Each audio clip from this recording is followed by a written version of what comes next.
Manu, thank you for joining us today. Just wanted to ask a couple questions on your perspective on the air freight industry and some specifics about our new Pegasus unit.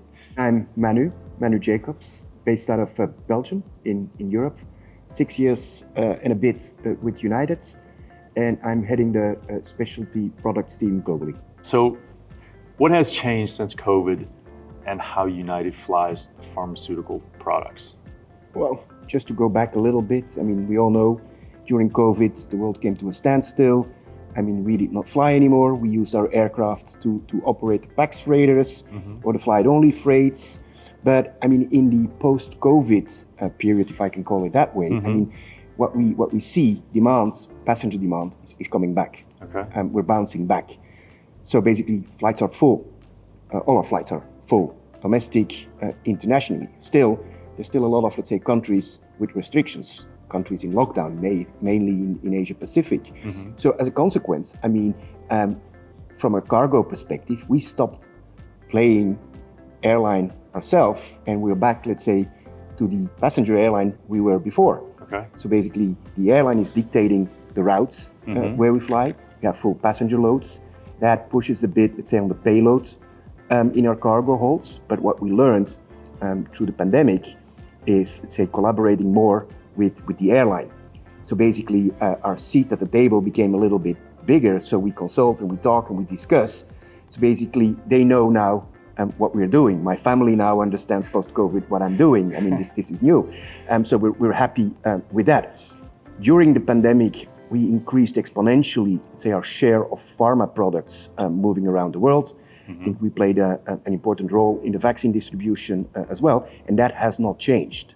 So still today, we see our volumes in pharmaceutical products increase. So we now have structural meetings with network planning, scheduling, people, let's say, that basically organize, control the flights, meaning that we have now better discussions on potentially what type of aircraft to use to that destination, what is best, let's say, for passenger division, what can you do as a cargo division? Hey, from a cargo perspective, we think, let's say, that we can contribute this or that to that destination with that type of aircraft because that's where the market is, and they listen to us. And of course, it's with mixed successes, but at least, let's say, that's something we learned and are doing a lot better now. So, have you seen routes in and out of Asia since the pandemic that has perhaps changed the sourcing behaviors of pharma customers? Absolutely. That's ongoing. I mean, Asia Pacific, still a lot of countries in kind of a lockdown or with restrictions. I mean, softening up a little bit now, but China is the best example. I mean, pre-pandemic, we used to fly 11 times a day, if I recollect well, to China. I mean, currently we fly 4 times a week. So you see, let's say, the imbalance in demand because we want to fly more. Right. But with all the restrictions, I mean, it's simply not possible. I mean, when we fly into Shanghai, what we did with our PAX freighters, the freight-only flights, I mean, we used to make a technical stop in Tokyo to change crews so that crew could continue to China, let's say, fly back immediately, change crews again in Tokyo, and come back to the US. So we would add, let's say, additional time, let's say transit time, and we would add, let's say, an enormous cost of making a tech stop twice, basically. And why? Because we would not leave our crew in China, because if one of our crew members would be detected with the virus, I mean, they would keep probably the crew and the aircraft over there.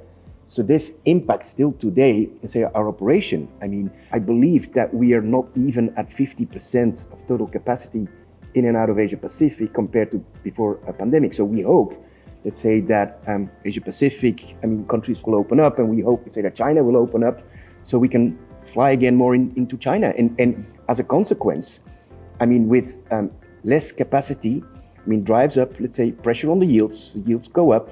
I mean, when we would transport containers into China, we would need to reposition them. We would need to bring them back from China. That was a difficult job because with so little capacity, huge demand, rates, let's say, sky high, because there's a fee, of course, let's say, to bring back the container.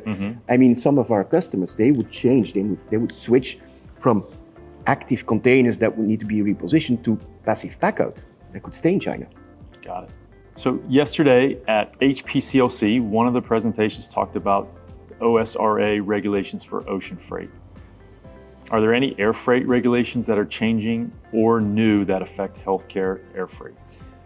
Yeah, I mean, this is the constant change and add-ons and new regulations. And I think one of the probably what we see a trend is more and more countries imposing to pharma companies to prove that they ship their pharmaceutical goods within a specific temperature range. Okay. And to give you an example, they put on the box to the consumer, please store in your fridge at home or whatever. So now, let's say they have to prove, let's say to the authorities that they also transport that medicine into 2.8. Okay. So we see increased regulations getting stricter on temperature controls. Okay. We also see a lot more, say, new products on the market without stability data, product launches where typically without stability data, and they're a lot more strict on the temperature requirements. So I think in the end, that's probably a good thing for the consumer. Right. If you had to describe high-value air freight logistics in 3 words, what would they be? 3 words. Standardized processes, focus, reliability. Interesting. So the main topic of HPCLC, sustainability, and today we talked about the SAF fuel and sustainability. What is your United's kind of stance on Great timing. And yesterday we had a big customer event on sustainable aviation fuel hosted by our CEO. So basically, our customers on the passenger side, and also, let's say, some customers on the cargo side, one was in the panel today, attended, let's say, that event. And I think it's fair to say that United, for now more than a decade, let's say, leads the industry with programs and innovative thinking about, let's say, sustainability. We had in 2021, not so long ago, we were the first airline with a commercial flight. I think it was from Washington to Chicago, I could be wrong, passengers on board, let's say with 100% sustainable fuel on board. And United is the airline today, let's say, that invests most in sustainable fuel compared to all other airlines. So, moving on to the new Pegasus ULD container, pharma companies like to have choices in their containers. How do you see the Pegasus fitting into being one of those choices? Well, first of all, it's a new container, new technology. I mean, it's passive.